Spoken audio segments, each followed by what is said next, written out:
Here's the truth, folks. Labour is waging war on the very people it promised to protect. I'm Mark Dolan, good to see you. Now, you know what they say, actions speak louder than words. And whilst this horrific new Labour government says that it will be the party of working people, that is the group worst affected by this latest experiment in socialism. For example, the national insurance tax raid on employers will mean ordinary working people having lower wages, losing bonuses, passed over for promotion, and even given the sack. Because the companies they work for have got to make the sums add up. I'm afraid that mathematics, spreadsheets, and the bottom line don't care about your feelings or how you're going to pay for Christmas presents for the kids this year. The party of ordinary working people? Do me a favour. This national insurance tax raid on business will also see companies invest less, do less marketing, and have less research and development. This weakens the companies which ordinary working people work for, so that hurts them as well. You see, when you work for a company, you need it to be healthy and strong so that you can then still have a job and feed your own family.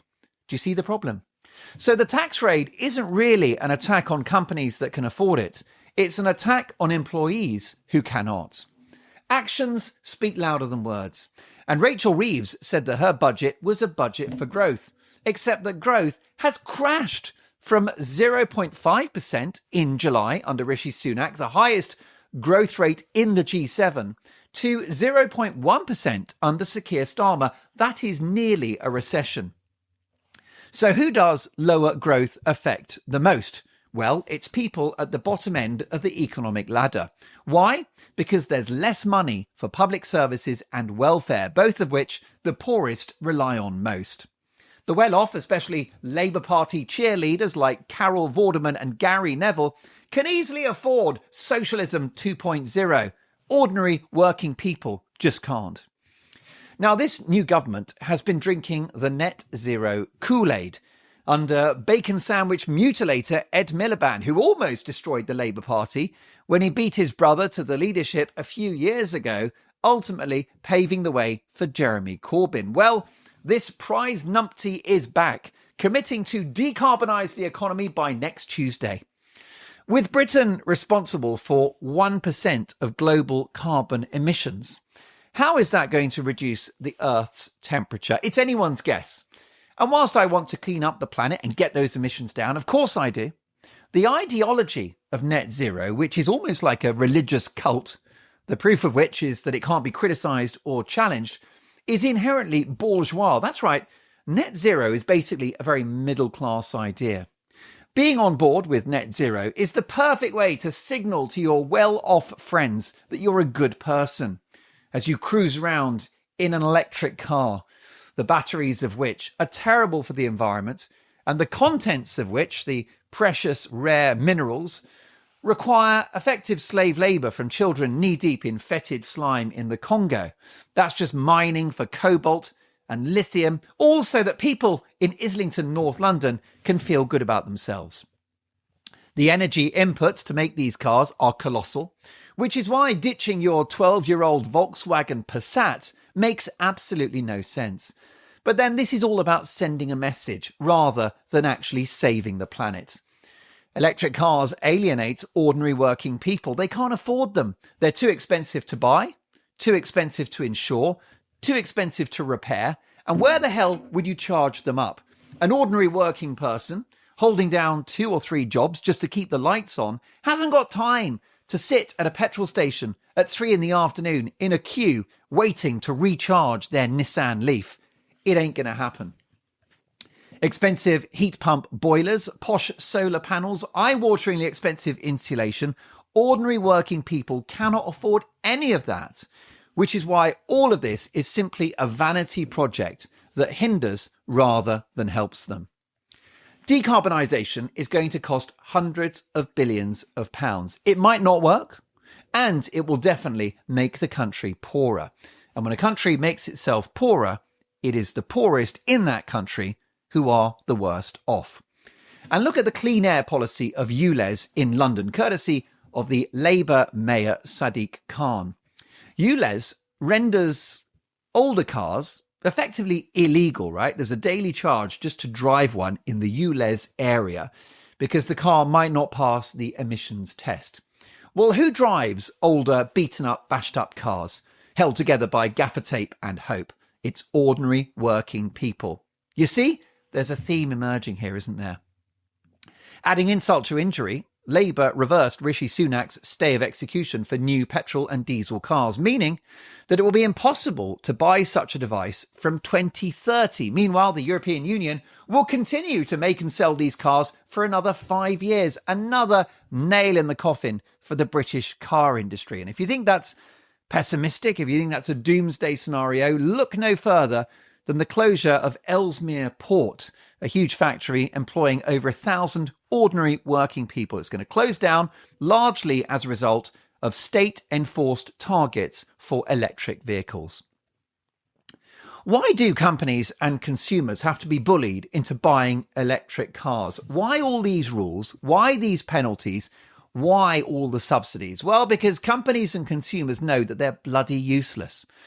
Why else have electric car sales nosedived across Europe in recent months? Now, there's another aspect in which the Labour Party don't represent ordinary working people that they claim to do. The Labour Party is institutionally woke, proof of which being its own leader who has struggled for years now to define what a woman is. And woke is anti-working class. There are simply no ordinary working class people who are woke. It is once again a fashionable ideology exclusive to the university-educated middle classes in our big cities who don't have anything else to worry about other than what their pronouns are.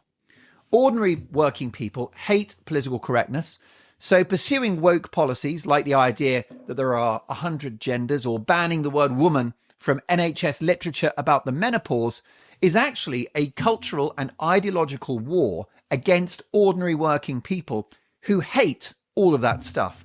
Ordinary working people are not PC. But what they are is patriotic. They are patriotic. Meanwhile, Labour MPs sneer at the flag, and working people, ordinary working people, are proud of their country and its history. Meanwhile, Labour cabinet ministers talk of reparations for slavery. Labour talk about diversity is our strength, whilst ordinary working people struggle to survive in our increasingly ghettoised and atomised communities. Labour are liberal when it comes to border control. Why else would Sir Keir Starmer go on record as saying that he would axe the Rwanda plan, and I quote, even if it works? If that's not the ideology of open borders, I don't know what is. Ordinary working people are furious about the current levels of legal and illegal net migration. If you add up the number of people that voted Conservative and Reform at the last election, it's over 10 million people. Now, that is more than the 9 and a bit million that voted Labour. Given that the Tories and Reform took a strong position on immigration, that is a clear sign that over 10 million people, ordinary working people, are concerned about the status quo, and why wouldn't they be? Labour's soft position on immigration is another assault on ordinary working people because high levels of immigration keep downward pressure on wages, flood our economy with low-skilled labour, and of course large-scale legal and illegal immigration. We'll see the benefits bill spiral, we'll see GP appointments, housing, school places and other infrastructure placed under further pressure. And large-scale legal and illegal immigration creates further competition for resources. Bad news if you are reliant on the state to get through daily life, because you'll be joined by more people who need the same.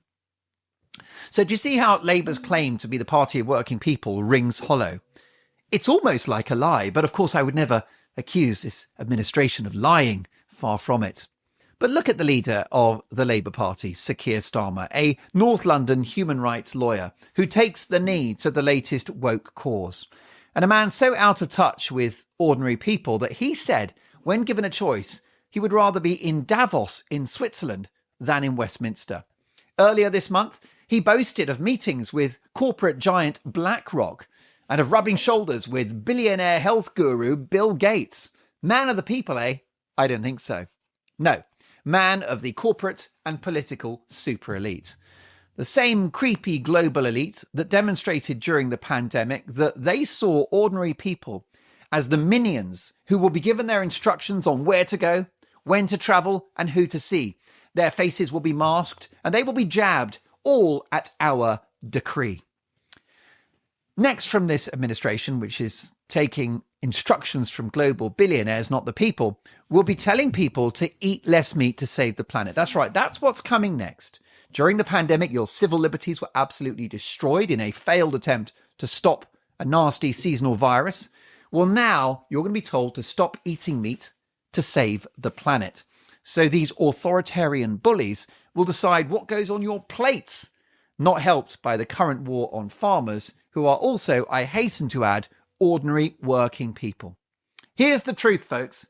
Labour is waging war on the very people it promised to protect.